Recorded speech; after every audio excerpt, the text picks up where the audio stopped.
I hope all students have joined. अभी हम व्याख्यान को शुरुआत करते हैं। आदरणीय उपस्थित मान्यवर, आयुर्वेद प्रेमियों, शिक्षकगण, चिकित्सक वृंद तथा प्रिय विद्यार्थियों, आप सभी को सायंकालीन सादर नमस्कार। मैं डॉक्टर दिव्या दीपक पाटिल, सहायक प्राध्यापिका, आयुर्वेद सेवा संघ, आयुर्वेद महाविद्यालय नाशिक, आज के इस राष्ट्रीय स्तर के ऑनलाइन व्याख्यान माला कार्यक्रम में आप सभी का हार्दिक स्वागत एवं अभिनंदन करती हूँ। आप सभी का भारतीय स्वास्थ्य चिंतन आयाम, आरोग्य भारती पश्चिम महाराष्ट्र प्रांत तथा भागीरथी मेडिकल फाउंडेशन द्वारा आयोजित राष्ट्रीय स्तर के इस ऑनलाइन व्याख्यान माला में हार्दिक स्वागत है। आज का यह सत्र अत्यंत महत्वपूर्ण एवं ज्ञानवर्धक विषय पर आधारित है। आज के व्याख्यान का विषय है swapna arishta in Ayurveda, classical foundations and contemporary relevance. आयुर्वेद में वर्णित अरिष्ट विज्ञान तथा विशेष रूप से स्वप्न के माध्यम से रोगी की अवस्था एवं रोग का पूर्वानुमान का अध्ययन एक अत्यंत रोचक एवं गहन विषय है। इसी विषय पर आज हमें विशेषज्ञ मार्गदर्शन प्राप्त होने जा रहा है। आयोजित इस कार्यक्रम में आप सभी की सहभागिता हमारे लिए अत्यंत हर्ष एवं गौरव का विषय है। अब हम कार्यक्रम की औपचारिक शुरुआत करते हैं। भगवान धन्वंतरी, जो आयुर्वेद के आदिदेव तथा समस्त रोगों के नाशक माने जाते हैं, उनका स्मरण करते हुए हम कार्यक्रम का शुभारंभ करते हैं।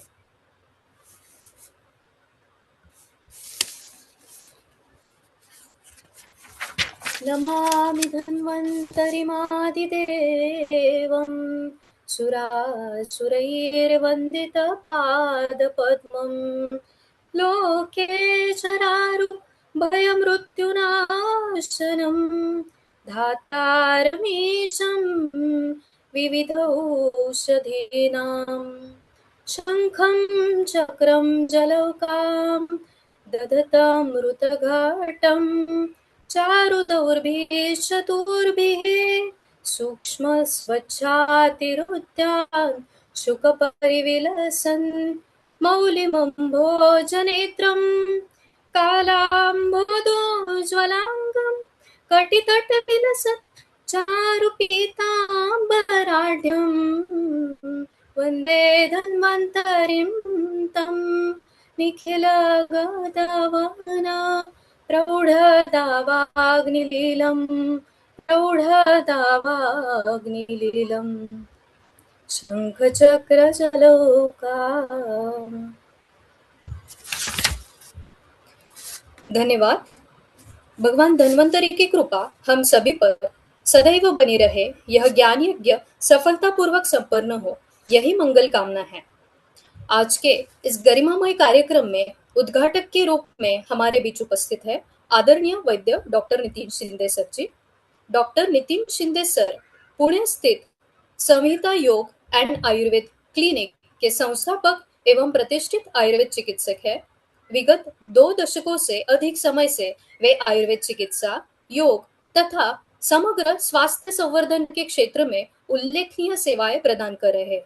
जीर्ण एवं जटिल रोगों के निदान एवं उपचार, पंचकर्म चिकित्सा, संधिवात, त्वचा रोग, वंध्यत्व तथा रसायन चिकित्सा के क्षेत्र में उनकी विशेषता एवं अनुभव प्रशंसनीय है। उन्होंने BAMS के साथ संस्कृत में MA, MPhil Ayurveda, PG diploma, diploma in hospital management, PG diploma in emergency medical services तथा MBA जैसी उच्च शैक्षणिक उपाधियां प्राप्त की है। आयुर्वेद के शास्त्रीय सिद्धांतों को आधुनिक संदर्भों में जनसामान्य तक प्रभावी रूप से पहुंचाने तथा स्वास्थ्य जागरूकता निर्माण करने में उनका योगदान अत्यंत प्रेरणादायी एवं सराहनीय है। ऐसे विद्वान, अनुभवी एवं समर्पित आयुर्वेदाचार्य का आज के कार्यक्रम में उद्घाटक के रूप में सानिध्य प्राप्त होना हम सभी के लिए अत्यंत गौरव एवं सौभाग्य का विषय है। आदरणीय डॉक्टर नितिन शिंदे सर का हम हृदय से स्वागत, अभिनंदन एवं सम्मान करते हैं। अब मैं आदरणीय डॉक्टर नितिन शिंदे सर जी को विनम्र अनुरोध करती हूँ कि वे उद्घाटन एवं अपने प्रेरणादायी विचारों द्वारा हम सभी का मार्गदर्शन करें। Sir. Uh, am I audible right now? Yes, sir. Very nice, thank you. So, very good evening to all of you, students, teachers, respected professors from this group. So, today's subject is related to the Arishta Lakshanani. And when physician like me visits many ICUs, visits to the patients who are in old age homes, so one need to understand it is very important aspect of clinical practice.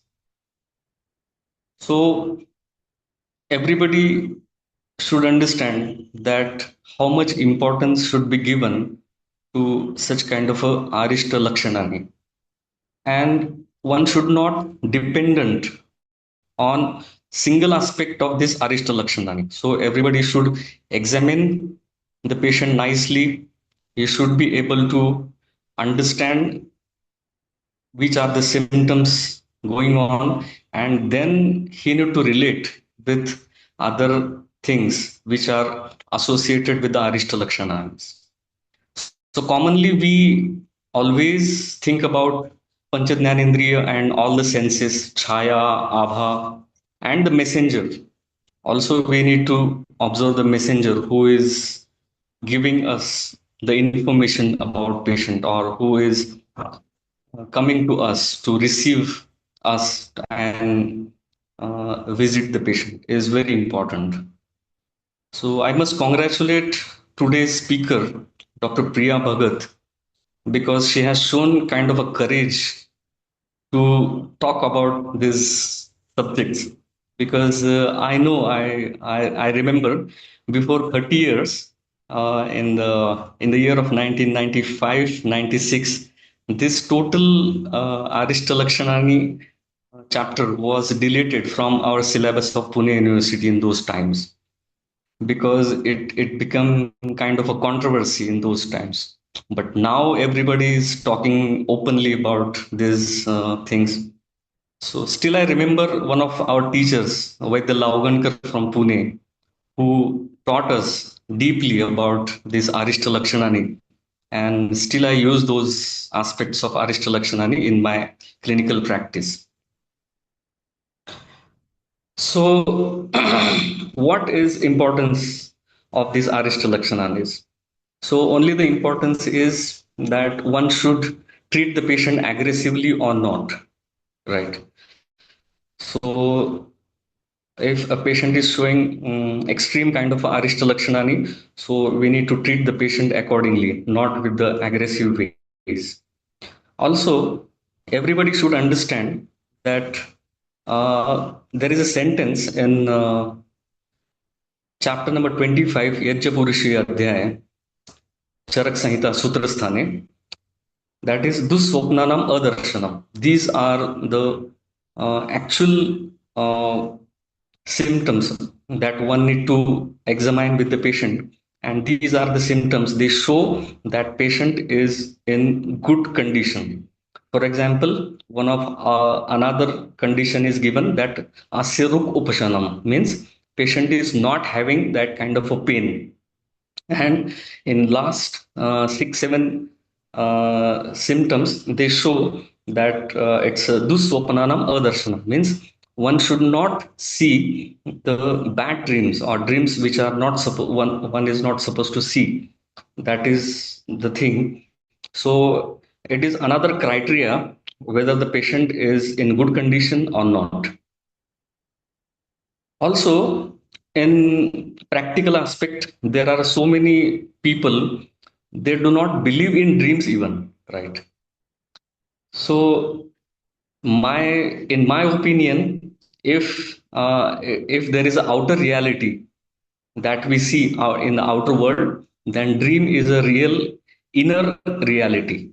So inner reality, that one need to understand, that one should examine the patient with the inner reality with the dreams.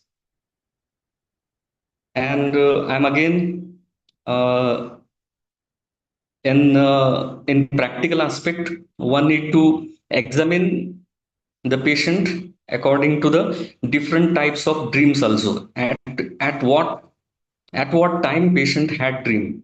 For example, some patients are having dreams in the deep sleep, and some people are having dreams in the lucid time in early in the morning around 4 to 6. So we need to actually integrate those wordings and the visions seen by patient. So I'm really thankful to the organizers of this organization to give me a chance to initiate such kind of a great and very differentiative lectures. Thank you, ma'am. Thank you sir. आदरणीय sir, आपके प्रेरणादायी उद्बोधन एवं अमूल्य मार्गदर्शन के लिए आपको सहृदयपूर्वक धन्यवाद। अब हम आज के मुख्य व्याख्यान की ओर अग्रसर होते हैं। आज के इस विशेष व्याख्यान की वक्ता के रूप में हमारे बीच में उपस्थित है आदरणीय वैद्य डॉक्टर प्रिया प्रशांत भगत मैडम जी। डॉक्टर भगत मैडम जी, आपने वर्ष 2002 में नागपुर विश्वविद्यालय से BA MS तथा वर्ष 2006 में पुणे विश्वविद्यालय से MD संहिता की उपाधि प्राप्त की है। वर्तमान में वे महाराष्ट्र आरोग्य विज्ञान विद्यापीठ नासिक की PhD शोधार्थी है तथा उनका शोध प्रबंध प्रस्तुत किया जा चुका है। वर्तमान में आप प्रोफेसर एवं विभागाध्यक्ष संहिता सिद्धांत विभाग श्री KR पांडव आयुर्वेद महाविद्यालय नागपुर में कार्यरत है।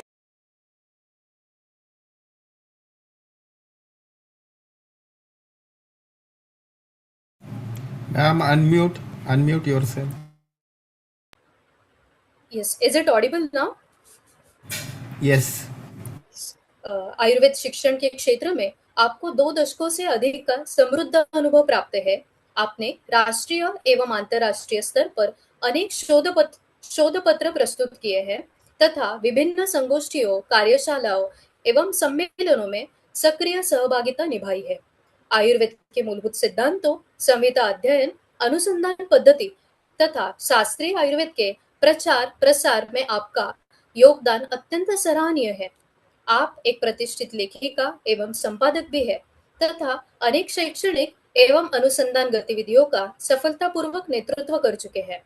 ऐसी विदुषी, अनुभवी एवं प्रेरणादायी शिक्षिका का आज के कार्यक्रम में सानिध्य प्राप्त होना हम सभी के लिए अत्यंत गौरव एवं प्रसन्नता का विषय है। आदरणीय डॉक्टर प्रिया प्रशांत भगत मैडम जी का हम हृदय से स्वागत एवं अभिनंदन करते हैं। आज के व्याख्यान का विषय है swapna arishta in Ayurveda, classical foundations and contemporary relevance. Madam, हम सभी आपकी वाणी से ज्ञान को प्राप्त करने हेतु उत्सुक है। मैं आपसे विनम्र अनुरोध करती हूँ कि कृपया आप व्याख्यान का प्रारंभ करें। Please, madam. Dr. Divya Patil. Am I audible? Yes, ma'am.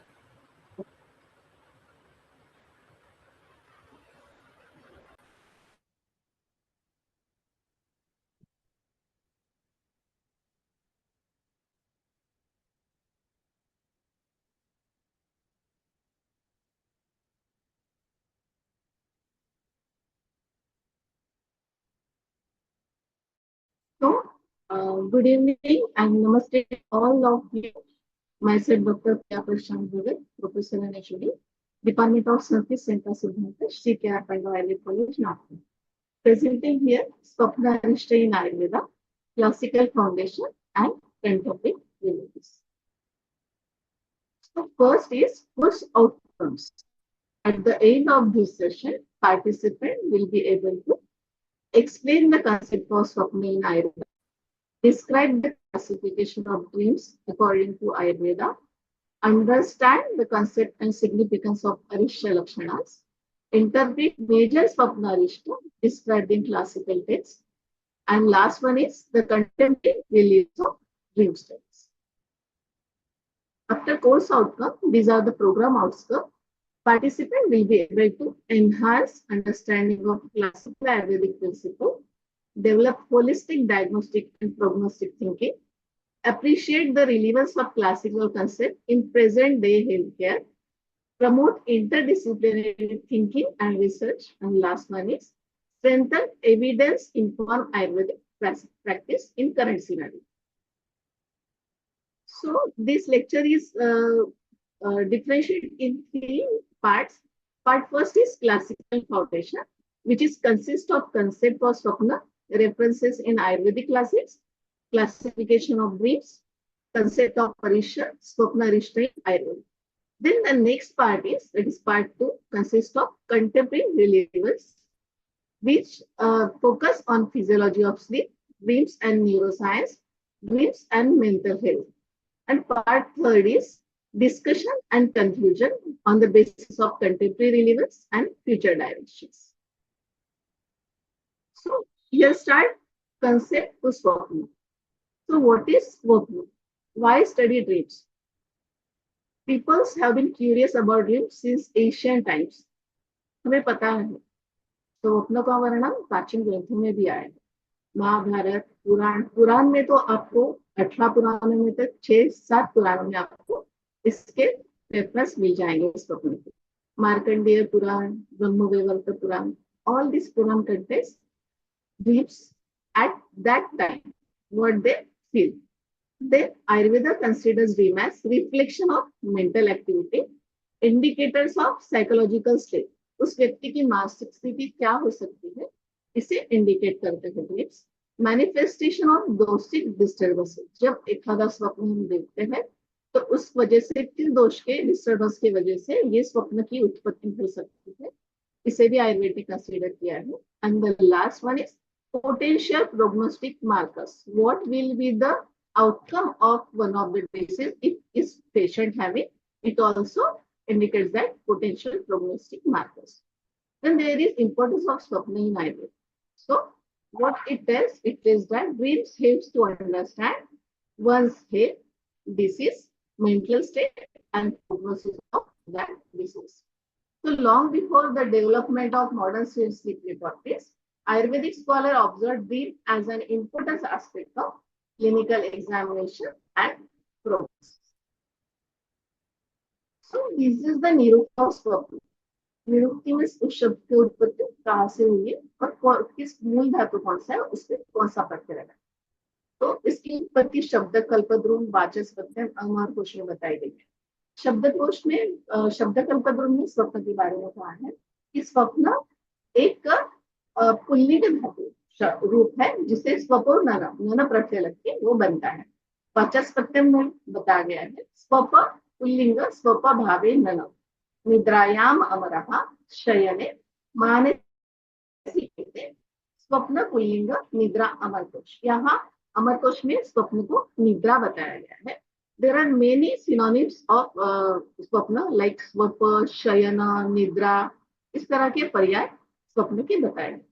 जब हम इन आपटे डिक्शनरी उसमें स्वप्न के बारे में बताया गया है कि स्वप्न में sleeping, that is sleep, the state of ignorance, consciousness in dreams, a state of dreaming और विजन।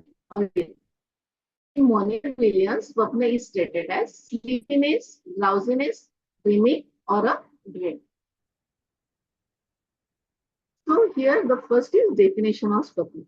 सबसे पहले स्वप्न मतलब क्या, उसकी व्याख्या जानना यहाँ जरूरी है। तो इसकी व्याख्या डल्लन टीकाकार ने बहुत मार्मिकता से की है।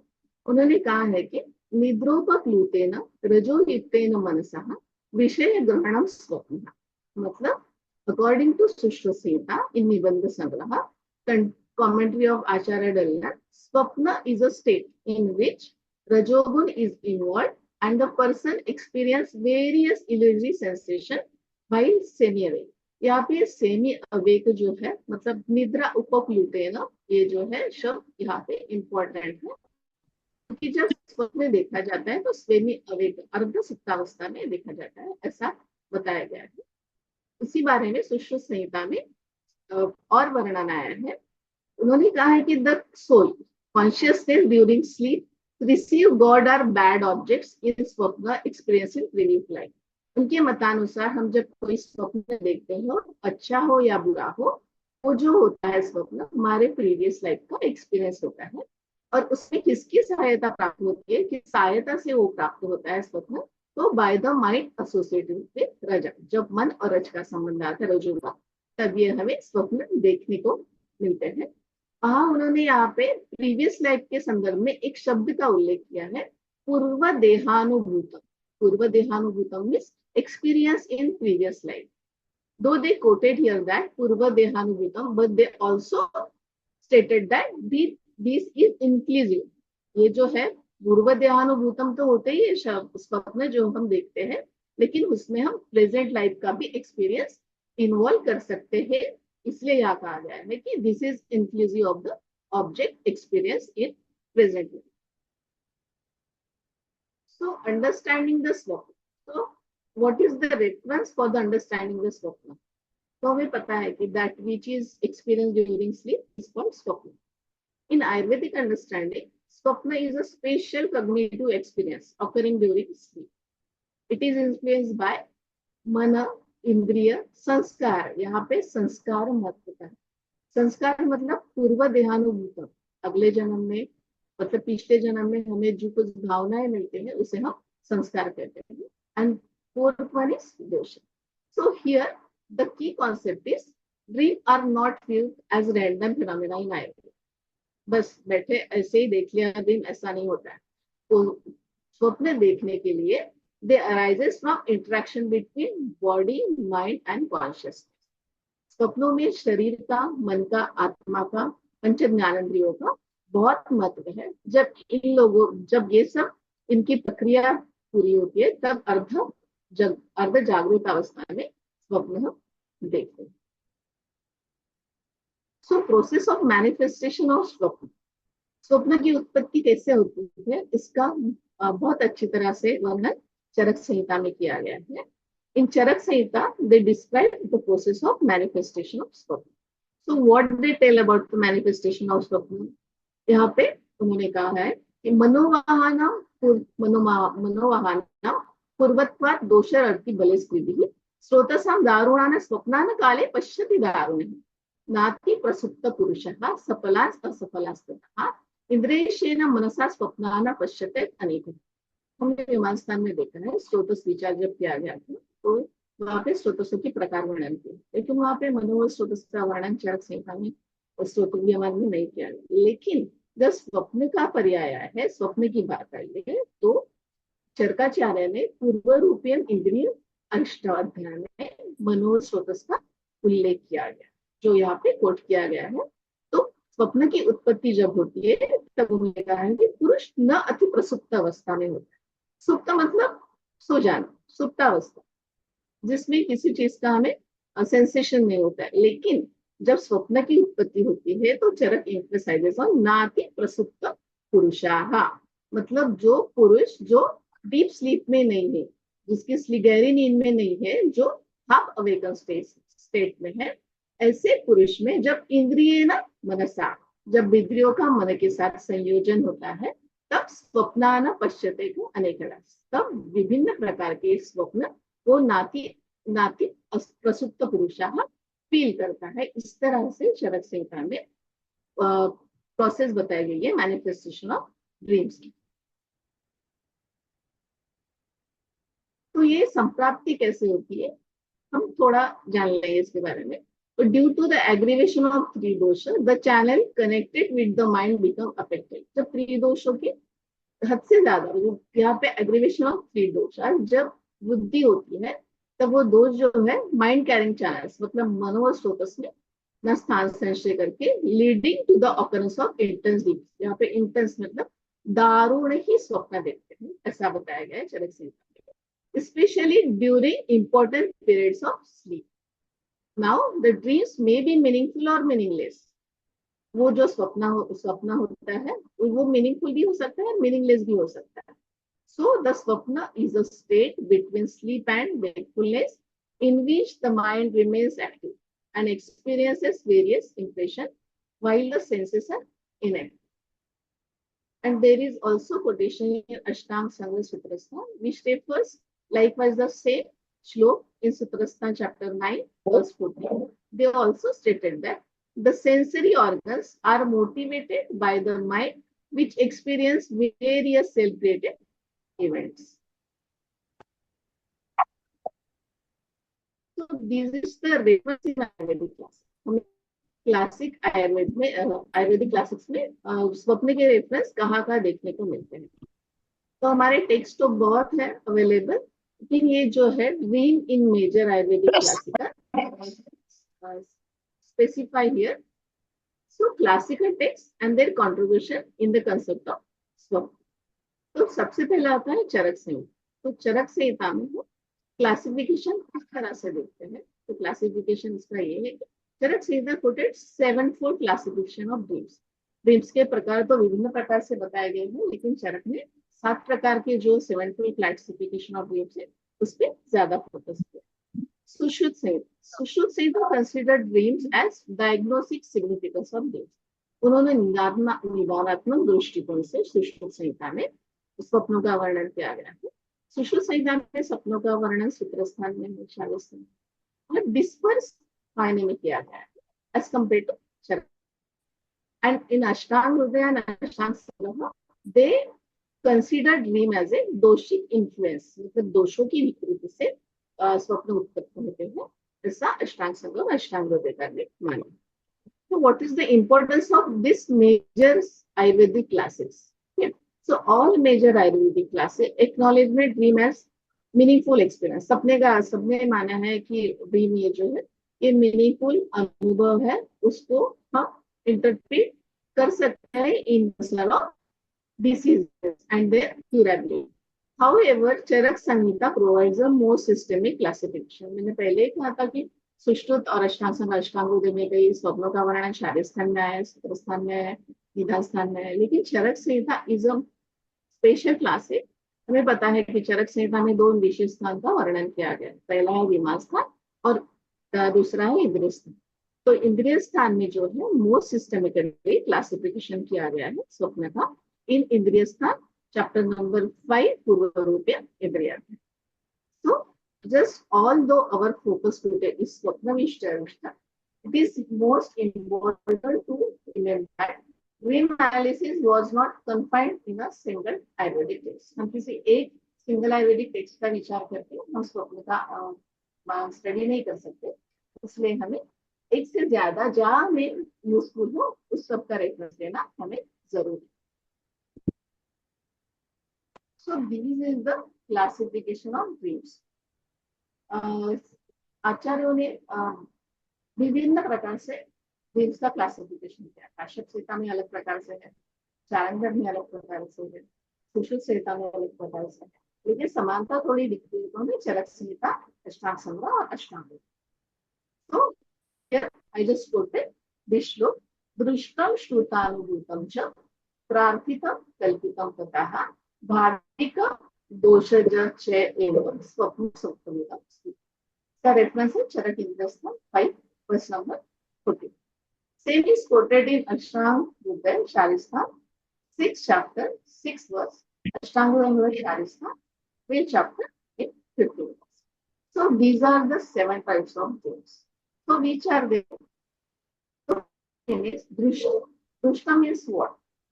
Dreams based on things seen during waking life. जागृत अवस्था में जो देखते हैं उसे और भी हमें बाद में फील होता है उसे दृष्टि. For example seeing an elephant during the day time and dreaming about it at night. हमने सवेरे हाथी देखा और वही हमें अगर रात में स्वप्न में दिखता है तो इस प्रकार का जो स्वप्न होता है हम उसे कहेंगे दृष्टि. सेकेंड वन इज श्रुत. श्रुत मीन्स व्हाट? श्रुत means dreaming arising from things heard. हम जो सुनते हैं उसी प्रकार के हमें सपने देखना, इसे कहते हैं श्रुत.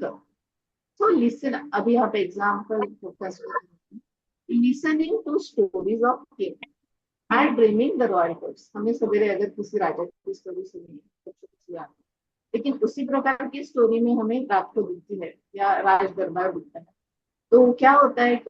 श्रुत. श्रुत type of dream there occurs. Then अनुभूत.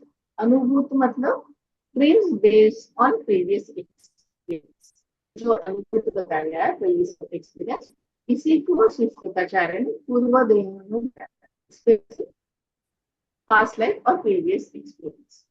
सो a traveller dreaming about places, किसी ने अगर किसी ने लास्ट बार कहीं ट्रैवल किया है तो उसको स्वप्न में वही दिखाई जब देता है, तब हम उसे कहते हैं अनुभूत प्रकार का स्वप्न। Next one is prarthita. प्रार्थित मतलब उत्कट इच्छा होना। हमें अगर कोई चीज चाहिए तो हम उसके लिए स्ट्रॉन्ग डिजायर होती है हमारी, नहीं ये हमें मिलनी चाहिए।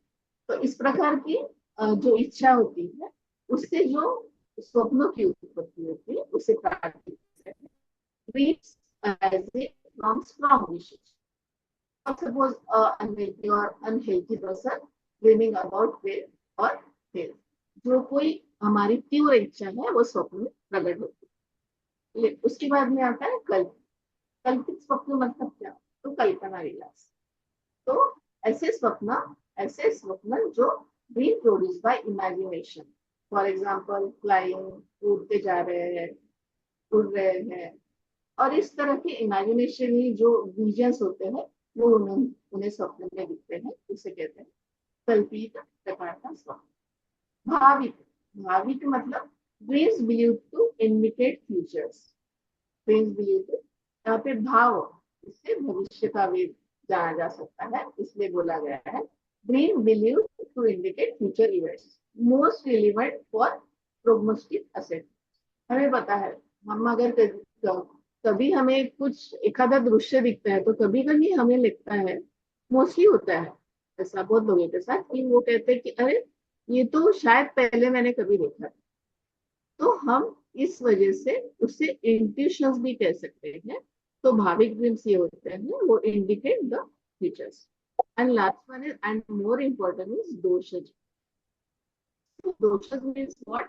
Dream arising due to doshic imbalance. हमारे शरीर में दोषों का अगर इम्बैलेंस होता है, हम इक्विलिब्रियम स्टेज अगर ये होती है, इम्बैलेंस होती है, तो वहां जो स्वप्न देखे जाते हैं उसे दोषज स्वप्न कहते हैं। And it is very relevant for the assessment of prognostic और दैट डिसीजेस। फॉर एग्जाम्पल, अगर वात दोष प्रकोपित हुआ है तो उसको उसी स्वरूप के स्वप्न दिखलाई देंगे। For example flying, falling, fear, वो गिर रहा है, उड़ रहा है, डर लग रहा है, इस प्रकार के दृश्यों को स्वप्न में दिखाई दे। पित्त दोष का यहाँ पे जब प्रतीत होता है तो पित्त दोष का उन्होंने कहा है कि इसे फायर, ब्लड, सन, मतलब रक्त वर्ण के जिस प्रकार के स्वप्न आते हैं उस प्रकार के उसे स्वप्न आएंगे। देन कफ दोष। कफ दोष जब प्रकोपित होता है उससे अगर किसी को स्वप्न आता है तो उसे किस प्रकार के स्वप्न फील हो सकते हैं, तो उन्होंने यहाँ पे कुछ वस्तुएं दी है, जैसे कि मतलब शुक्ल वर्ण जो होता है, श्वेत वर्ण होता है, उससे रिजेम्बलेंस उसको स्वप्न आ सकता है। So here the important clinical point is bhavika, and among the 7 types of swapna, bhavika and doshas dream are considered more significant in clinical practice.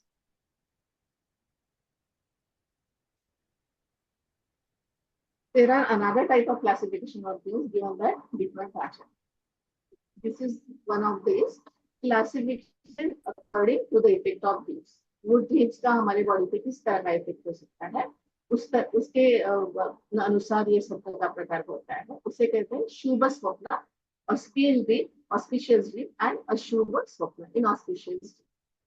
Then another classification in there, which is called as classification according to the efficacy of dream. इसमें दो प्रकार बताए गए। सफल, सफल dreams मतलब जिसका परिणाम फ्रूटफुल होता है, और अफल मतलब जिसका जो स्वप्न दिखने के बाद में भी उसके कोई परिणाम नहीं होते। तो सफल है ये दो प्रकार में डिवाइड किया जाता है। अल्पफल मतलब लेस फ्रूटफुल, एंड दूसरा इज महाफल, जो रिजल्ट होता है वो हाईली फ्रूटफुल होता है। And the next one is alpaphala dreams मतलब fruitless. There are another classification of dreams according to प्रकृति के हिसाब से क्लासिफिकेशन किया गया है। Then in काश्यप संहिता में एक क्लासिफिकेशन बताया गया है on the basis of classification of dreams according to the person who see the dreams. जो व्यक्ति स्वप्न देखता है उसके हिसाब से भी कश्यप संहिता में क्लासिफिकेशन किया गया। ना हमने सपना तो देख लिया, लेकिन जब हम स्वप्न विषय अरिष्ट बोल रहे हैं तो हमें अरिष्ट के बारे में भी प्राथमिक जानकारी होनी चाहिए, इसलिए यहाँ पे अरिष्टों का भी थोड़ा वर्णन किया जा रहा है। तो सबसे पहले तो निवृत्ति ऑफ अरिष्ट। तो व्हाट इज मीन बाय अरिष्ट, इसकी निवृत्ति देते हुए अमर कृष्ण ने कहा है अरिष्ट नपुंसक। अरिष्ट ये तो दो शब्दों से बना है, अरि कृष्ण। अरि मतलब शत्रु। शत्रु हमें कभी सुख देने वाले नहीं होते, वो हमेशा हमें दुखदायक ही होते, पीड़ादायक ही होते। इसी से हमें अरिष्ट से ये इन्फरेंस निकालना चाहिए कि अगर अरिष्ट है तो वो पीड़ा देने वाले ही होते। बाद में शब्द कल्पद्र में और वाचस्पत्य में कहा गया है पुल्लिंग रीश हिंसायाम करते, जिससे हिंसा हो सकती है। अभी अरिष्ट हिंसा किस तरह से करते हैं, तो हमें मानसिक और शारीरिक जो तकलीफें होती है उसे हिंसाया करते, तो नए समाज शब्द कल्पद्र वाचस्पत्य में बताया। In after dictionary, if we consider their etymology, they said that an enemy. पहले आपको कहा है कि अरि मतलब शत्रु, then bad or ill, then evil or misfortune, मतलब दुर्दैव, then a proteinous phenomena, foreboding, misfortune, unlucky होने।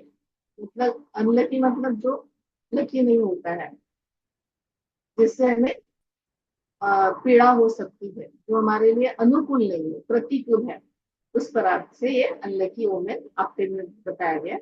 Then in Monier Williams they consider it as a bad or ill or misfortune.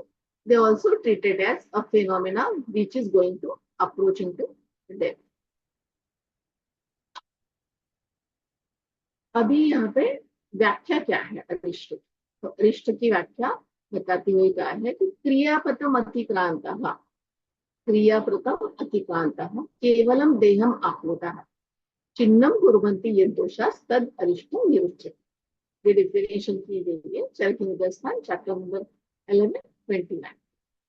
तो what is mean by arishta, तो arishta are the fatal science refers to the signs or marks that are caused by the doshas that have surpassed the therapeutic methods and that are present throughout the entire body. अरिष्ट मतलब क्या कि जब patient को ये होती है, कोई patient होता है तो उसे जब अरिष्ट उत्पन्न होते हैं तो हम उसे किसी प्रकार की एक चिकित्सा देते हैं, तो सरप्राज उसका कोई मतलब नहीं होता है, उससे उसको कोई उपशय नहीं होता है, इसलिए यहाँ पे फोकस किया गया सरप्राज चिन्नम कुर्वन्ति यद् दोषास् तद्निष्टं निरुच्यते केवलम देहम आप्लुतः। ठीक है, क्रियापतम अतिक्रांतः, चिकित्सा मार्ग में बहुत दिक्कतें आती है क्योंकि that have surprised the therapeutic methods. उन्होंने और बताया है चरक इंद्रिय स्थान में सेकंड नंबर का अध्याय है 3 से 5 श्लोक में कि the deadly symptoms known as arishta, अरिष्ट हम किसे कहते हैं तो मरण सूचक जो मरण के आपक लक्षण होते हैं उसे हम अरिष्ट कहते हैं। Where they come before death much as the flower manifest before the potential fruit. मतलब यहाँ पे जब हमें फल प्राप्त होता है तो उसकी पहली पूर्व रूपावस्था क्या होती है, पूर्व रूपावस्था होती है, उससे पहले फूल आते हैं, उसके बाद में फल की उत्पत्ति होती है। लेकिन अगर बहुत बार ऐसा भी होता है कि फूल आते हैं लेकिन उससे फल की उत्पत्ति नहीं होती, फूल झड़ जाते हैं। कभी कभी फूल झड़ते हैं और कभी कभी फल से ये नहीं होते हैं, इसलिए यहाँ कहा गया sometimes a fruit may occur without a preceding flower और a bloom may not followed by a flower but the deadly symptoms, मतलब अरिष्ट लक्षण होते हैं that develop may not go away without lead to death। मतलब अगर अरिष्ट लक्षण उत्पत्ति हुई है तो it always lead to death। Nevertheless, no death occurs without the lethal side coming first। मतलब अगर किसी को तकलीफ है, अगर उसका मृत्यु का नहीं पा रहा है या कुछ है तो उस वहां अरिष्ट लक्षण उत्पन्न होना ही है। इस तरह से चरकाचार्य ने वर्णन। So these are the types of arishta. Types of arishta, शारीरिक अरिष्ट। इसमें सब शरीर संबंधित अरिष्ट आते हैं।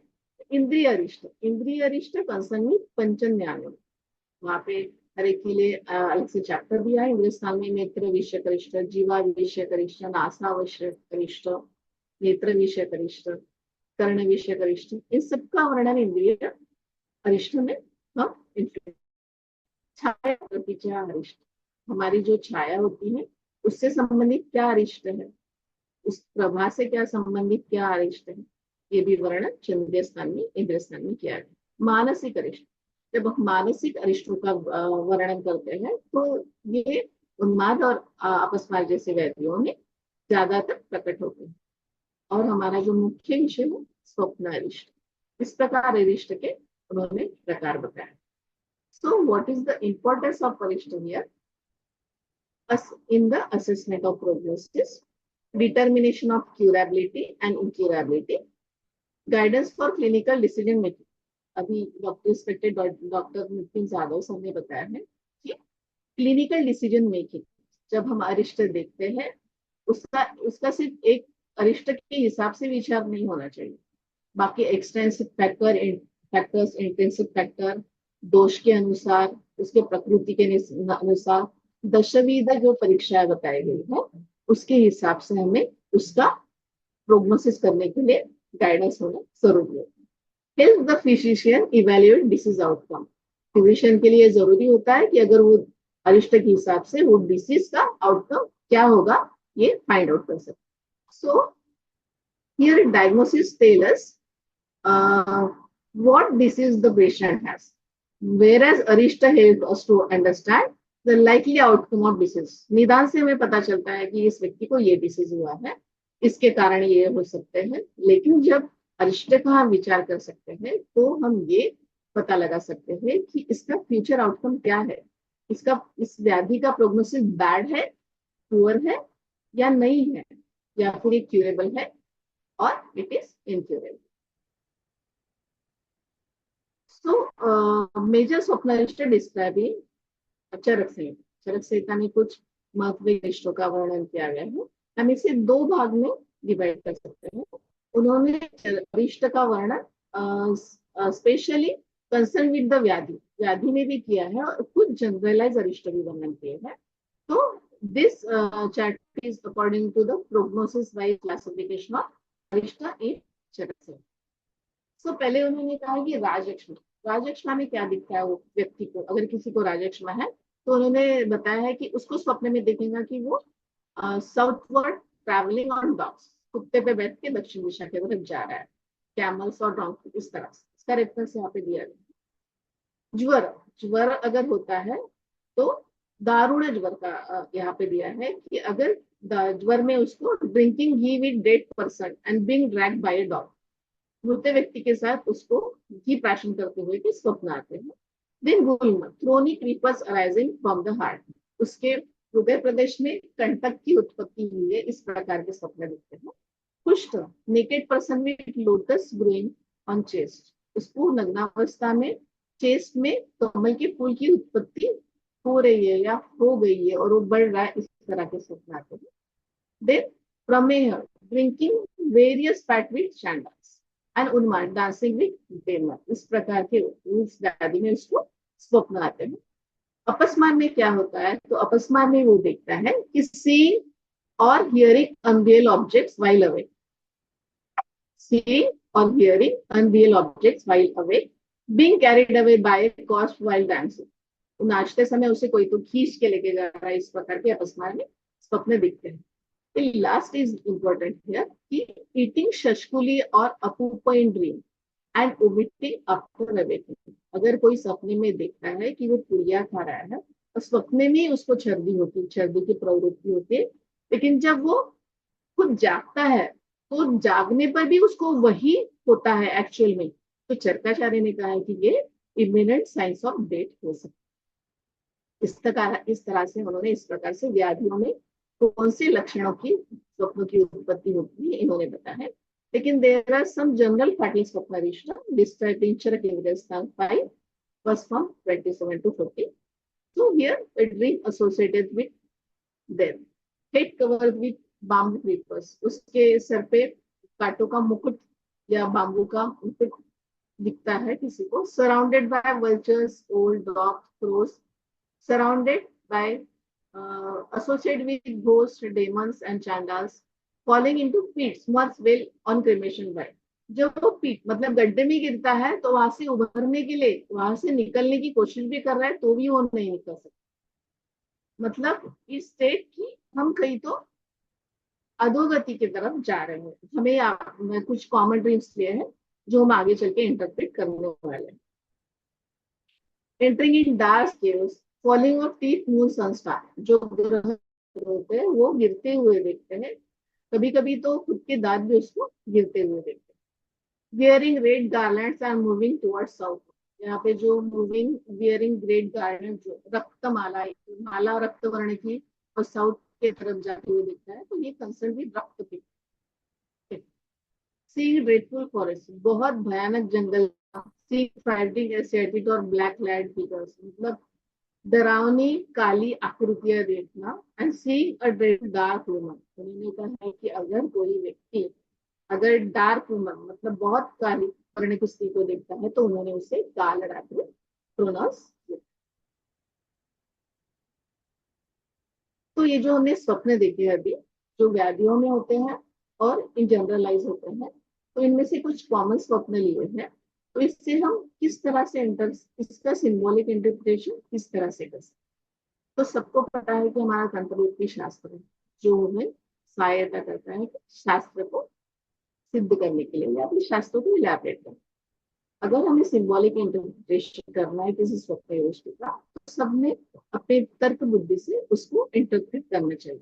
तो यहाँ पे कुछ कॉमन है जो बहुत बार वर्णन किए हैं, जिनकी पुनरावृत्ति हुई है. ऐसे कॉमन ड्रीम्स करके उसको यहाँ पे सिंबॉलिक इंटरप्रिटेशन करने की कोशिश मैंने.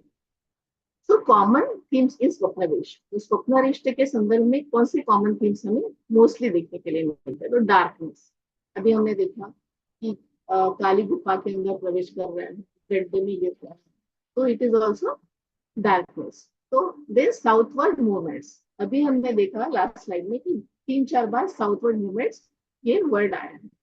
डिसेंट, डिसेंट यहाँ पे सॉरी यहाँ पे ये हो गया है, डीके लावर ये हो गया. Falling downward, descent direction. Then blood, यहाँ पे ब्लड मतलब रक्त भी ले सकते हैं या रक्त वर्ण भी ले सकते हैं, रक्त वर्ण. Then cremation ground, cremation ground मतलब स्मशान भूमि का भी उल्लेख है. तो हम इसे किस तरह से इंटरप्रेट कर सकते हैं तंत्रवृत्ति के हिसाब से, जो कि हमें क्लिनिकल साइड में हेल्पफुल हो सकता है. तो पहला जो है कि darkness. So what darkness symbolize? It symbolizes the loss of vitality, uncertainty and approaching danger. हमने बहुत बार सुना है कि तमो प्रवेश मतलब अंधकार में प्रवेश करना. तो जो डार्कनेस जब उस व्यक्ति को दिखता है, maybe it symbolize that उसे लॉस ऑफ वाइटलिटी, कुछ तो लॉस होने वाला है जो अनिश्चित है, एंड शायद वो किसी गहरी डेंजर अवस्था के तरफ जा रहा है या जा सकता है आगे. साउथवर्ड मूवमेंट्स हम सबको बताया है कि साउथ दिशा यम भगवान की. तो जब साउथवर्ड मूवमेंट्स दिखाई देता है उसे, तो it considered significant because in Indian tradition the south direction is associated with Yama the direction, इसलिए वो ज्यादा डरावना हो सकता है. डिसेंट और falling downwards, descent or falling downwards, it symbolizes deterioration, loss of strength. हमारे बॉडी के जो बल है, चाहे बॉडीली फंक्शंस है, वो डिक्लाइन हो है, उससे ऐसा इन्फ्लुएंस जा सकता है. लेकिन इसको इवैल्यूएट कैसे करना है हम नेक्स्ट स्लाइड में उस पर विचार करेंगे. Blood colour often represent injury. जहाँ रक्तवर्ण का उत्पत्ति स्वप्न गिरता है तो हमें कुछ इंफरेंस निकाल सकते हैं कि may be it represent the injury, disease, suffering और लॉस ऑफ लाइफ. क्योंकि हमें बताया रक्त जीव की स्थिति, रक्त को ही हमने जीव कहा है. अगर हमें बार बार वही सपना दिखता है तो शायद लॉस ऑफ लाइफ फोर्स भी हो सकता है आगे चल. ओके. देन क्रीमेशन ग्राउंड, हम सबको पता है श्मशान मतलब क्या होता है. तो मे बी अगर किसी को क्रिमेशन ग्राउंड दिखता है तो it symbolize the final destination, okay, of the physical body and therefore are regarded as highly inauspicious. तो हमें बहुत ये अफलदायी और ये जरा डरावना हो सकता है अगर हमें क्रिमेशन ग्राउंड का जैसे स्वप्न पेशेंट को या किसी को दिख रहे हैं। सो यहाँ पे मैंने सिर्फ 5 ही लिए हैं, हम अपने तंत्रिक के हिसाब से उसको शब्दार्थ वाक्य बोध्य पदार्थ विज्ञान में जो शब्द के प्रकार वगैरह बताया है उसके हिसाब से हम इसको सिंबलाइज इंटरप्रिटेशन करने का प्रयत्न कर सकते हैं। Thus, these dreams are not random events. ये जो है वो randomly form नहीं होते, but they use symbolic imaginary. हमें जो प्रकार भी देखे हैं तो उस प्रकारों में इसको हम इंक्लूड कर सकते हैं to indicate severe imbalance and possible life threatening condition. ये जो कंडीशन है वो लाइफ थ्रेटनिंग हो सकती है आगे जाके। So, Aristotle dreams communicate impending danger through symbolic images. Arista में क्या सिखलाता है कि कुछ डेंजर हो सकता है, खुदा आपको वाइट किंवा कुछ खराब तो हो सकता है हमारे साथ। Symbolic images associated with declination, death और loss of vital. Now we come to part 2, that is contemporary relevance. हमारी करंट सिनेरियो में हम ड्रीम का विचार कैसे कर सकते हैं। तो सबसे पहले तो ये फिजियोलॉजी ऑफ स्लीप जानना जरूरी है, ये जो हमने फर्स्ट ईयर में पढ़ा है। So you just outlook it, okay, understanding the basis of dreams. So what is sleep? Sleep is a naturally occurring physiological state characterised by, क्या होता है जब स्लीप फॉर्म होता है फिजियोलॉजिकली, तो reduce awareness of external environment. हमें आजू बाजू में क्या चल रहा है उसका पता नहीं होता है, इसलिए रिड्यूस अवेयरनेस होता है। Relative inactivity of voluntary process, हमारी वॉलंटरी प्रोसेस काम करना बंद कर देती है, सब इनवॉलंटरी चल रहा होता है। हमारे इंटरनल ऑर्गन्स, हार्ट, लंग्स, ये सब के द्वारा कार्य कर रहे हैं। Restoration of physical and mental functions, consolidation of memory and learning. So what is the function of sleep in our health status? So it restoration of body tissue, energy conservation, regulation of metabolism, emotional regulation, memory consolidation, cognitive process। यहाँ पे cognitive processing जो है वो ज्यादा महत्वपूर्ण है। cognitive processing मतलब हमारे इंद्रिय और मन आत्मा का संबंध होकर जो प्रोसेस होता है उसे cognitive process है। हम विषय की उत्पत्ति होने के लिए जो जरूरत है ये कह सकते हैं।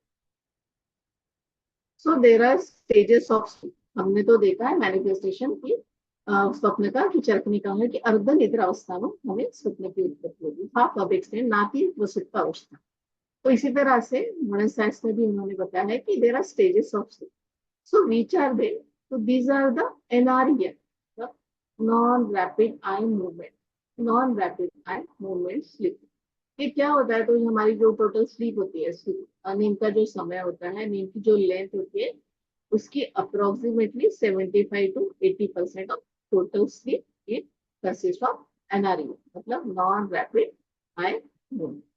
देन इसमें भी, इस स्टेज में भी उन्होंने 3 डिवाइड किए हैं, जिसमें होता है पहला N1। N1 मतलब transition from wakefulness to sleep. हम बोलते हैं ना कि नहीं, आता मला झोप येते, मुझे अभी नींद आ रही है, तो बैठे बैठे वो जो स्टेज होता है, हम बैठे बैठे डुलकी लेना जो मराठी में बोलते हैं, तो वो जो होता है वो मॉडर्न साइंस के हिसाब से N1 स्टेज होता है, जिसमें ट्रांजिशन फ्रॉम वेकफुलनेस से we are going to sleep stage. Then there is N2. N2, it is also called as light sleep stage. So in which what happen? Decreased heart rate and body temperature. अभी light sleep हम बोलते हैं ना कि patient को भी हम जब उसकी हिस्ट्री लेते हैं तो उसमें एक निद्रा का भाग होता है। हम मार निद्रा ब्रह्मचर्य तो कहते हैं, लेकिन वो जो स्वप्न है वो निद्रा से कैसे रिलेट होते हैं ये बाद में I will explain. So light sleep मतलब आप गहरी नींद लेते हो या आपको गहरी नींद नहीं आती है, गहरी नींद के पहले की जो अवस्था होती है लाइट स्लीप, उखड़ झोप जाला अपन मराठी, लाइट स्लीप। हाँ, तो इसके N2 ये उसकी स्टेज होती है। उसके बाद में N3, N3 मतलब deep sleep, slow wave sleep. इसमें क्या होता है? तो physical restoration and healing process होती है मॉडर्न के हिसाब से। And the next stage of sleep is rapid eye movement sleep. Rapid eye movement sleep में क्या होता है? तो it is approximate 20 to 25% of sleep. It is characteristic by rapid eye movements, increased brain activity, muscle relaxation and vivid dreaming. इस जो rapid eye movement के stage में वो जो व्यक्ति होता है वो विचित्र स्वप्न देखता है. ठीक है, इसलिए यहाँ पे विविड ड्रीम. तो यहाँ पे की पॉइंट है कि most vivid and memorable dreams occurring during this stage of rapid eye movement stage. वो जो डरावने होते हैं, विचित्र होते हैं और उसको वो व्यक्ति याद रख सकता है. ऐसे जो स्वप्न गिरते हैं, स्वप्न देखता है व्यक्ति, वो rapid eye movement stage of sleep में होता है. So there are dreams, relation between dreams and neuroscience. What is said that how are dreams generated? Dreams generate कैसे होते हैं? तो उन्होंने कहा है कि dream arises from interaction of several brain regions during sleep.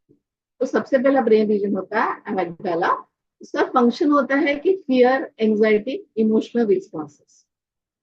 हमने देखा है कि भय, इमोशनल भावनिक क्रिया, वो जो होता है उसको ये एक्टिवेट करता है. तो उसका रोल इन ड्रीम्स क्या है? स्वप्न में उसका रोल क्या है? तो emotional intensity of dreams. Emotional intensity of dreams मतलब हम कह सकते हैं अगर किसी को बहुत रोने वाला स्वप्न गिरता है या फिर जो भावनिक स्तर के स्वप्न होते हैं, इससे रिलेटेड होता है. फियरफुल और डिस्टर्बिंग ड्रीम एक्सपीरियंसेस, डरावने होना और डिस्टर्बेंसेस एक्सपीरियंस ड्रीम में इस फंक्शन की वजह से हो सकता है. Hippocampus, what is the function of this? Memory formation, memory storage. Okay. Role in dreams, incorporation of past experience into dream content. हम बोलते हैं ना कि मुझे स्वप्न दिखा लेकिन मैं भूल गया. इस वजह से इस ब्रेन रीजन की वजह से वैसा नहीं होता. वो क्या करता है? तो मेमोरी स्टोरेज की कैपेसिटी उसमें होती है. इसलिए अगर किसी को स्वप्न दिखता है तो वो रिकॉल करने का काम ये campus. This third one is limbic system. Its function is emotions, motivations, behavior. Limbic system का रोल क्या है ड्रीम्स में? तो इमोशनल कलरिंग ऑफ ड्रीम्स. जो इमोशनल अलग अलग तरह के ड्रीम स्वप्न होते हैं वो जो फील होते हैं, तो इसमें लिम्बिक सिस्टम का रोल होता है. उसके बाद में प्रीफ्रंटल कॉर्टेक्स. प्रीफ्रंटल कॉर्टेक्स मतलब logical thinking, judgement, decision. There are modern theories of dream formation. कैसे होता है? तो activation synthesis theory. Activation synthesis theory में उन्होंने बताया कि dream result from the brain attempt to interpret spontaneous neural activity during sleep. Information processing theory. It helps in organising memories, process experiences, facilitate learning. The third theory is dreams assisting stress processing, emotional adaptation, and psychological balance. So interestingly, may dream themes described in Ayurveda, fear, falling, death, and emotional experience. ये तो आयुर्वेद में बताई गया है.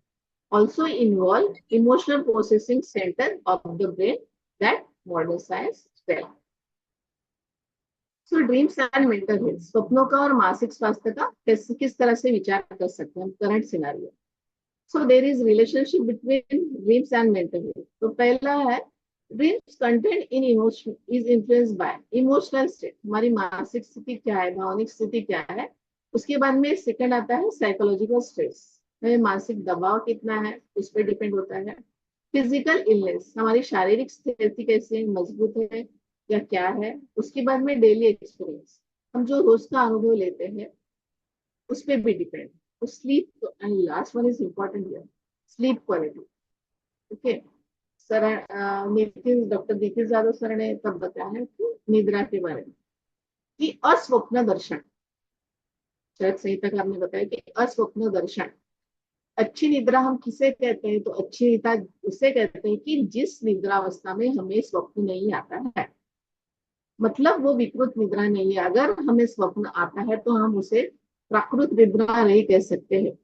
कि जब तक हमें प्राकृत निद्रा अपेक्षित है तो तब हमारा दुस्वप्न, अस्वप्न दर्शन, उसमें हमारे स्वप्न दर्शन होना ही नहीं चाहिए. It depends on sleep quality. Okay, so it also cover with all these क्यों ऐसा होता है स्लीप क्वालिटी में? तो एंजाइटी डिसऑर्डर, एंजाइटी डिसऑर्डर में क्या होता है? Being chased, falling, examination failure, fear precipitation, इस तरह से भी स्लीप क्वालिटी हैम्पर होती है एंजाइटी डिसऑर्डर।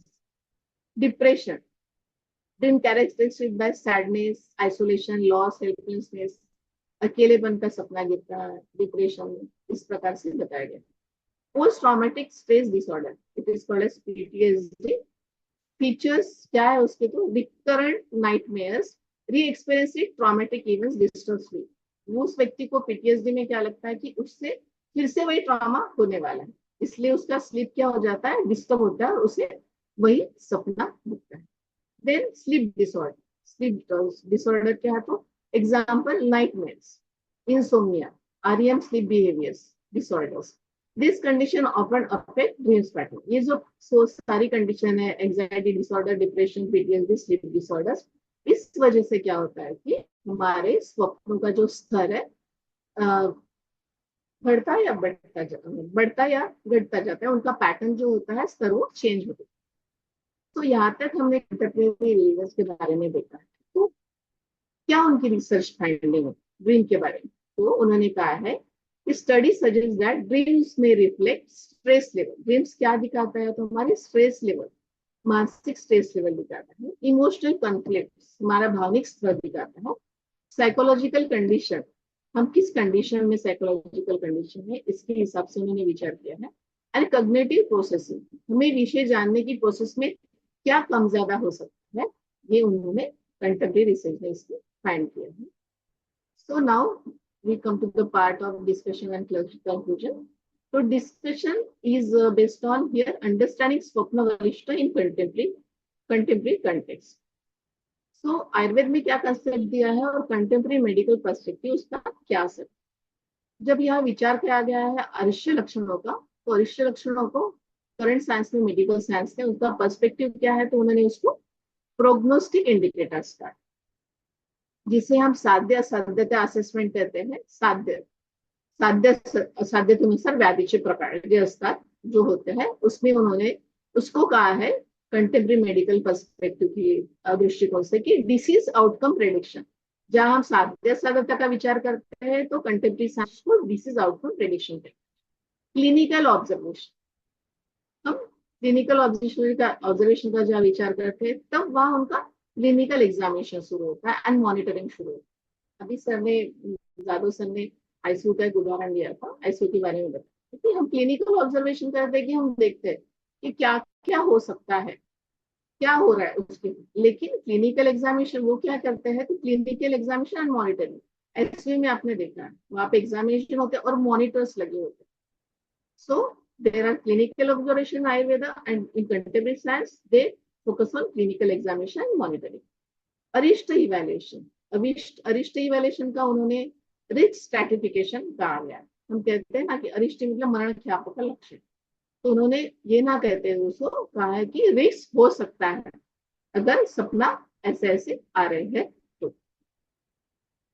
सो अगर हम दोनों शास्त्रों का अगर हम विचार कर रहे हैं समांतर रूप से कि हमें हमारे शास्त्र को इस करंट सिनारियो में किस तरह से हमें ये करना चाहिए, मतलब बेस करना चाहिए कि उसका करंट सिनारियो में हमें किस तरह से मदद होनी चाहिए, तो उसके लिए दोनों शास्त्रों का कुछ मध्य स्रोत होना जरूरी होता है।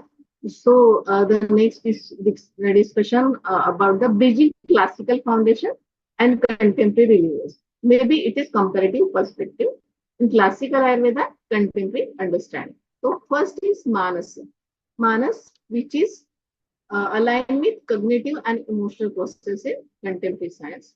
Dosha influence से हम क्या लेते हैं? तो in physiological influences.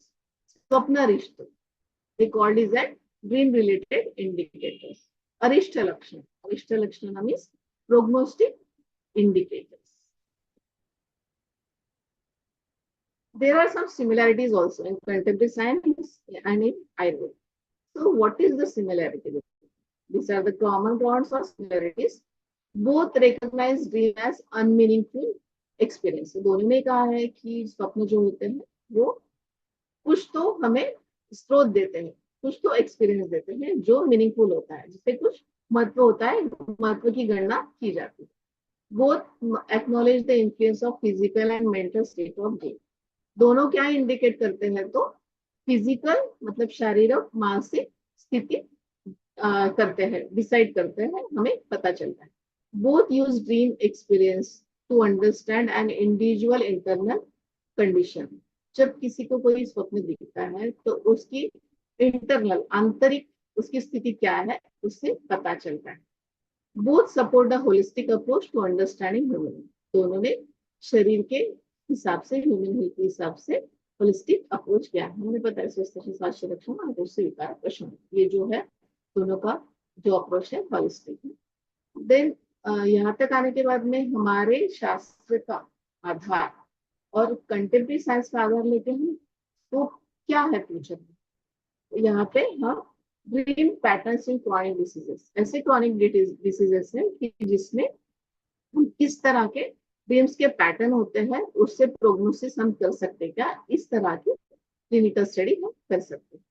Then correlation between doshaja and physiological disturbance, उन्होंने उसको फिजियोलॉजिकल बोला है, हमने यहाँ पे दोषिक डिस्टर्बेंस बोला, तो दोनों का मध्य साथ के इसका कुछ कोरिलेशन हो सकता है, ये भी स्टडी का विषय हो सकता है। Mental health assessment through dream analysis करके हम मेंटल हेल्थ असेसमेंट कर सकते हैं। Integrative studies combining Ayurveda, psychology and neuroscience. तो हम क्लिनिकली इसे किस तरह से विचार कर सकते हैं। जब हमने दशविध परीक्षाएं देखी है तो शारीरिक और मानसिक स्थिति का हम जब विचार करते हैं तो निद्रा का उस वक्त विचार होना जरूरी होता है। जब हम पेशेंट की हिस्ट्री लेते हैं तो निद्रा किस तरह से उसे आती है, और निद्रा आती है तो दो स्टेज बताया है, deep sleep and light sleep. तो आपको गहरी नींद आती है क्या आती है, और अगर आती है तो आपको कुछ स्वप्न दिखते हैं क्या, इस तरह की पूरी हिस्ट्री पेशेंट की लेनी जरूरी होती है जब हम पेशेंट की हिस्ट्री टेकिंग लेते हैं। So what is the conclusion? Conclusion is Swapnarishta is an component of Ayurvedic prognostic science. The concept reflects Ayurveda's holistic understanding of body, mind, consciousness. Chat Samhita demonstrates the depth of classical clinical observation through the description of Swapnarishta. While contemporary science explains dreams differently, both perspectives recognize their relationship with an individual internal state. Further interdisciplinary research may help to explore the relevance of this Swapnavishya Parishta in modern science. So this is take-home message. Swapnarishta exemplifies Ayurveda's holistic approach to understanding health, disease, and human experiences, reminding us that careful observation remains at the heart of clinical wisdom. These are the references from Charatindriya 5, Oles Purvarupin Arishtendriya. This is the video. For saying thank you. Concluding my lecture, I want to express my sincere gratitude toward organizing team of Arogya Bharati for giving me opportunity to share my knowledge regarding this subject on this platform. I am also thankful to co-organizer Bhagirathi Medical Foundation. My gratitude towards national team and Paschim Maharashtra Plant team of Arogya Bharati. My special thanks to Dr. Manoj Chaudhary sir, Dr. Anand Madhuri sir, Dr. Gyanesh Joshi, Dr. Kamlesh Mahajan sir, and all my friends and colleagues. I express my gratitude to all the participants for their valuable time and attention in this session. Thank you. Thank you ma'am. अब हम कार्यक्रम के प्रश्नोत्तर सत्र की ओर बढ़ते हैं। यदि किसी स्टूडेंट को प्रतिभागी को विषय से संबंधित कोई प्रश्न पूछना हो तो कृपया अपने चैट बॉक्स में पूछ सकते हो या अपना माइक अनम्यूट कर सकते हो।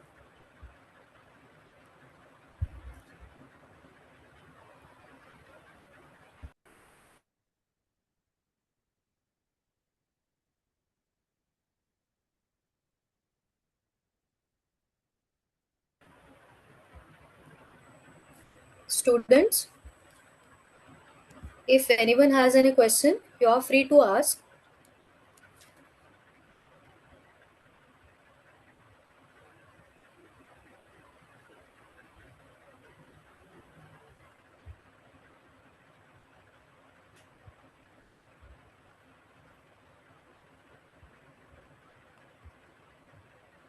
I guess, madam, there are no questions.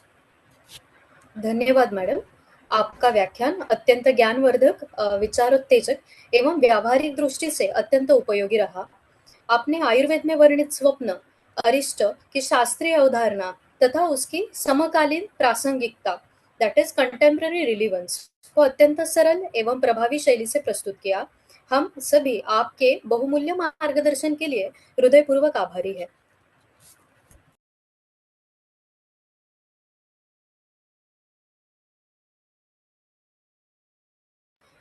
अब हम कार्यक्रम के अंतिम एवं महत्वपूर्ण चरण की ओर अग्रसर होते हैं। समापन मार्गदर्शन हेतु हमारे बीच उपस्थित है आदरणीय वैद्य संतोष जी गटने सर जी। वैद्य संतोष जी गटने सर आरोग्य भारती पश्चिम महाराष्ट्र प्रांत के सचिव के रूप में स्वास्थ्य जागरूकता तथा भारतीय चिकित्सा पद्धतियों के संवर्धन हेतु निरंतर कार्यरत है। आप महाराष्ट्र आरोग्य विज्ञान विद्यापीठ नासिक के सीनेट सदस्य एवं स्थायी समिति सदस्य के रूप में भी महत्वपूर्ण दायित्वों का निर्वहन कर रहे हैं। इसके अतिरिक्त आप एक अनुभवी आयुर्वेद चिकित्सक एवं आयुर्वेद औषध निर्माता के रूप में पुणे में विगत अनेक वर्षों से समाज सेवा तथा आयुर्वेद के प्रचार प्रसार में सक्रिय योगदान दे रहे हैं। ऐसे अनुभवी, दूरदर्शी एवं आयुर्वेद के प्रति समर्पित व्यक्तित्व का आज के कार्यक्रम में सानिध्य प्राप्त होना हम सभी के लिए अत्यंत गौरव एवं प्रेरणा का विषय है। मैं आदरणीय वैद्य संतोष जी गटने सर जी को विनम्र अनुरोध करती हूँ कि वे अपने प्रेरणादायी समापन मार्गदर्शन द्वारा हम सभी को लाभान्वित करें। वैद्य संतोष जी गटने सर जी। सभी को नमस्कार। और आरोग्य भारती और भागीरथी मेडिकल फाउंडेशन के संयुक्त तत्वावधान में आयोजित आयुर्वेदाभ्यसनम इस व्याख्यान श्रृंखला के इस सत्र में उपस्थित सारे श्रोतागण, जिज्ञासुगण तथा आज के हमारे मार्गदर्शक वक्ता डॉक्टर प्रिया भगत और आज के हमारे सूत्र संचालक डॉक्टर दिव्या पाटिल, आज के इस सत्र के यशस्वी आयोजन के लिए प्रयत्नरत रहे सारे कार्यकर्तागण, उनमें से हमारे प्रमुख कार्यकर्ता डॉक्टर मनोज चौधरी जो कि अष्टांग आयुर्वेद कॉलेज में उप प्राचार्य है और आरोग्य भारती के राष्ट्रीय स्वास्थ्य चिंतन आयाम के प्रांत के प्रमुख है, अध्यापक संघ के प्रमुख है और विद्यार्थी चिकित्सा विद्यार्थियों का भी कार्य करते हैं। वैद्य देवदत्त देशमुख जो आयुर्वेद सेवा संघ के आयुर्वेद कॉलेज में द्रव्य गुण के प्राध्यापक है और औषधि वनस्पति प्रचार प्रसार आयाम का कार्य अच्छी तरह से निभा रहे हैं। अन्य आयोजकों में सारे अन्य कार्यकर्ता है ही। इन सभी का मैं हृदय तल से आभार व्यक्त करता हूं। आरोग्य भारती और भागीरथी मेडिकल फाउंडेशन जो यह आयुर्वेदाभ्यसनम का कार्य कर रही है उसमें आप सब सम्मिलित हो रहे हैं और आरोग्य भारती आप सभी की जिज्ञासाओं का समाधान होने के लिए वचनबद्ध है, कटिबद्ध है। इसी दृष्टिकोण को ध्यान में रखते हुए जो भी विषय शायद सिलेबस में न आए लेकिन प्रैक्टिस में उपयोगी पड़ सकते हैं, ऐसे सारे विषयों का कवर करना, उनको व्याख्यान के रूप में प्रस्तुत करना, यह काम हो रहा है। उसके साथ ही जिन विषयों के बारे में शायद महाविद्यालयों में हमें कम सीखना मिल सकता है, ऐसे विषयों के बारे में प्रैक्टिकल और थियोरेटिकल दोनों बारे में अच्छी तरह से मार्गदर्शन हो, यह आरोग्य भारती और भागीरथी मेडिकल फाउंडेशन के इस आयुर्वेदाभ्यसनम के आयोजन का उद्देश्य है।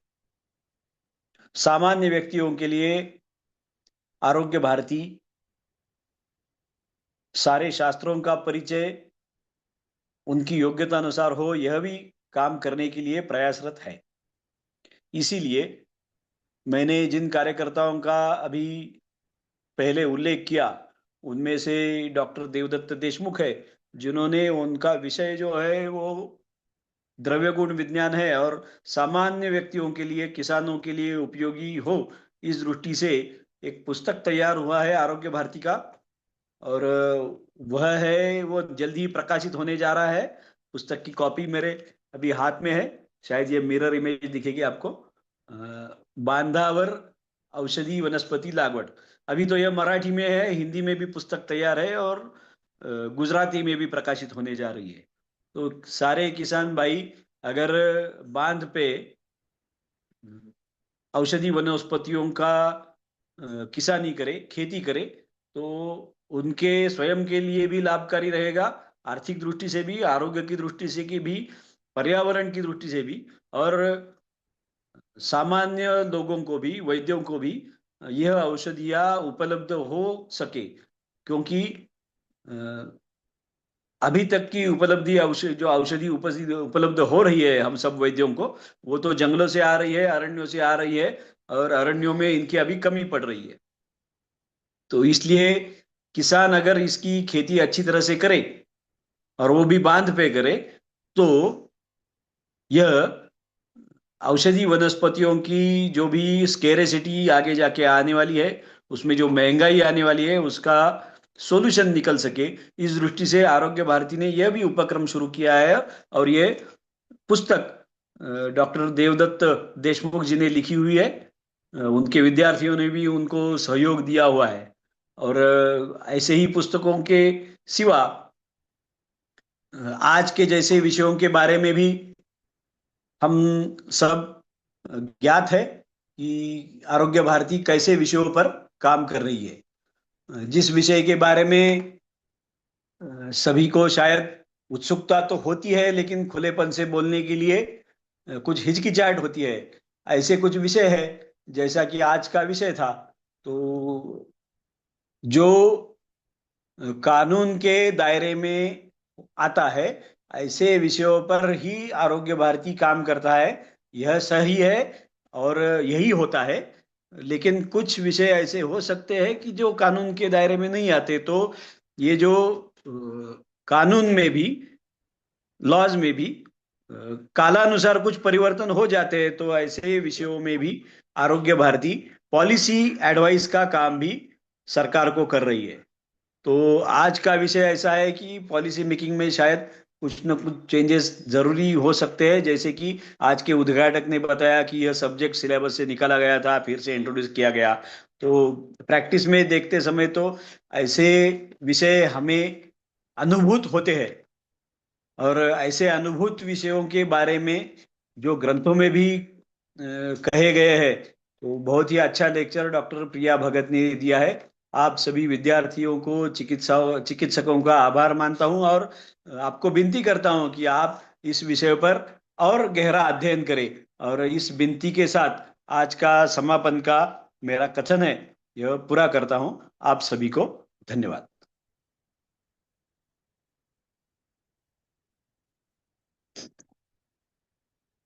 Doctor Divya Patil. Yes, sir. Is it audible now? आदरणीय हाँ, सर, आपके yes, sir. प्रेरणादायी समापन उद्बोधन हेतु हार्दिक धन्यवाद. Thank you for your valuable guidance and insights, and congratulations to Dr. Devdatta Deshmukh sir ji for your new book and thoughtful rationale behind it. Congratulations to whole team Arogya Bharati. आज के इस सफल आयोजन हेतु मैं सर्वप्रथम हमारी माननीय वक्ता आदरणीय डॉक्टर प्रिया प्रशांत भगत मैडम जी का हृदयपूर्वक आभार व्यक्त करती हूँ, जिन्होंने अपने बहुमूल्य समय द्वारा हम सभी को ज्ञान समृद्ध किया। साथ ही आदरणीय वैद्य डॉक्टर नितिन शिंदे सर जी, आदरणीय वैद्य डॉक्टर संतोष जी कटने सर एवं डॉक्टर मनोज जी चौधरी सर जी, आरोग्य भारती पश्चिम महाराष्ट्र प्रांत भारतीय स्वास्थ्य चिंतनायाम भागीरथी मेडिकल फाउंडेशन के सभी आयोजकगण, शिक्षक वृंद, विद्यार्थियों तथा उपस्थित सभी प्रतिभागियों का मनपूर्वक धन्यवाद। आप सभी के सहयोग एवं सहभागिता से यह कार्यक्रम सफलतापूर्वक संपन्न हुआ। अब हम कार्यक्रम के समापन की ओर हम सभी मिलकर शांति मंत्र का उच्चारण करेंगे।